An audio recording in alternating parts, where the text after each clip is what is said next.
ঝালকাঠি শহরের দুই পাশ দিয়ে বয়ে যাওয়া নদী সুগন্ধা ও বাসন্ডা যুগ যুগ ধরে মানুষের জীবন জীবিকায় জড়িয়ে আছে, কিন্তু ভয়াবহ দূষণের কবলে পড়েছে নদী দুটি। সুগন্ধা পরিণত হয়েছে শহরবাসীর ময়লা আবর্জনার প্রধান ভাগাড়ে। খোদ পৌরসভায় নদীতে ফেলছে শহরবাসীর বর্জ্য, নদীর পানিতে ছড়িয়ে পড়ছে রোগ জীবাণু, মাছ সহ প্রাণীকুলে পড়েছে বিরূপ প্রভাব।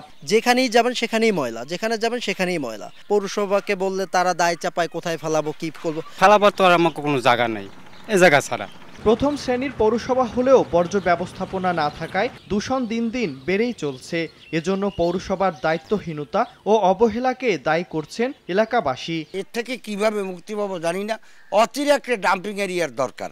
সরকারিভাবে বৈধভাবে নদীটি দূষণ করা হচ্ছে, যা অত্যন্ত দুঃখজনক, এবং এই নদীতে গোসল করলে এখন গা চুলকায়। তবে নির্দিষ্ট স্থানে পৌরবাসীর বর্জ্য ফেলার জন্য শিগগিরই একটি ডাম্পিং স্টেশন নির্মাণের আশ্বাস পৌর কর্তৃপক্ষের। আমরা আশা করছি যে আমাদের সলিড ওয়েস্ট ম্যানেজমেন্ট প্ল্যান্টটা তৈরি হলে আমাদের এই ভোগান্তি এবং পরিবেশের দূষণের হাত থেকে ঝালকাঠি পৌরবাসী বা ঝালকাঠি রক্ষা পাবে। 1875 সালে ঝালকাঠি পৌরসভার যাত্রা শুরু।